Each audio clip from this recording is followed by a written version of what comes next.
historic Samoa shops in California, and been working on the Netflix trolley and trailer, mostly the trailer, making drop rails. This one's got a backbone on it now, that one doesn't. And here you can see the way it's set up. It can a bit of deflection. So the guy backing up the trailer doesn't have to be the best shot, as long as he's close.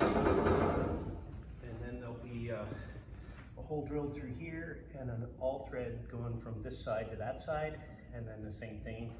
And that'll hold the rails at gauge. The rails down at the bottom will have a finger that reaches down into the flange of the rails that are in the ground, and that'll hold that.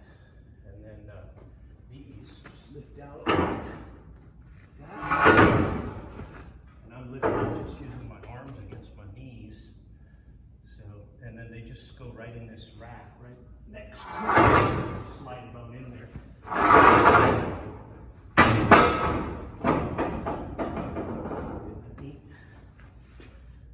So the next project, I'm going to take a break here. Next Saturday I'll probably tackle fixing up the other one just like this one. See, so you can see how that's grabbing the rail down here. The two pipes on either side are just tack welded on just to test the plan. And then I've got it set up right now with this end of the trailer is 2 inches lower than the other corner, opposite this one. And so the trolley would easily back off of the trailer if it were, the cable were slacked and the brake was off and the chocks were out. Right now it's all chalked down, and it's got an anchor on one corner or another. I'll show you that. Came up with an anchor system, but anyhow, this right here just resting right on these blocks here. It's all out of focus, I guess. Need to clean my lens maybe, or got in too close. But yeah, it's not too complicated. This can handle a lot of down, it's right now it's at its maximum this way. There are very few points where we deploy this low, or the back of this trailer is so close to the rail. Most of the times it's about 24 inches. The worst location we have is onwards about 27, 28 inches from the rail height to the rail in the ground. Where we park our trailer is actually on a slope, and the rails are headed downhill. So yeah, so here let's take you around the other side, and you can see I've been testing my anchoring system in the other locations. It fits all four corners. Basically it attaches the trolley straight to the stake side pocket. All four corners will get that same treatment. Right now you can barely move the trolley with it like that. When you get all four of them in, there'll be very little jiggle room.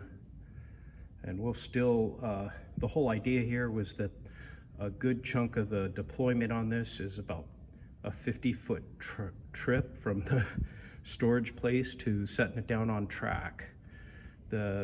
None of the places we operate have a building perched over the tracks themselves, so our trolley, we're not going to leave it on the rails overnight unassisted, so it has to be trailered. So sadly, the trailering is only for about a 50-foot distance, but anyhow, of a building that once had rail going from the main line to it, but no longer does. So that, we're going in a door that the rails didn't go in before from that angle anyway.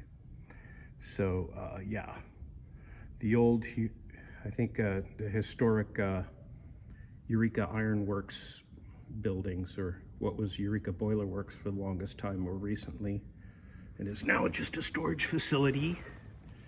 So one of the other missions today that I want to do, is clear this back deck, all the metal, or front deck, and there's an exhaust system up there. I'm gonna try to wrap all that exhaust in a fiberglass jacket and make a sheet metal jacket for that, and including the ends. So I want to try to silence this thing. I may even see about extending that insulation over the tailpipe, the straight part of the tailpipe anyway, just to suck up more noise energy. And then we'll probably end up having to make an enclosure back here with a vent to try to just give it a breath, to breathe, to keep cool, but to somehow eliminate the noise or find a quieter motor. Anyhow, there we are. The Netflix trolley, since COVID shutdown has us kind of in a stasis, the trolley gets some love. Kinetic Coral here at historic Samoa Shops in California on probably a blindingly sunny day. I can't look out the door. There's Herbina just hanging out at the engine house, well, in the boiler shop, and the engine house is back that way. That first red door. We'd be seeing the 29 if I had it open.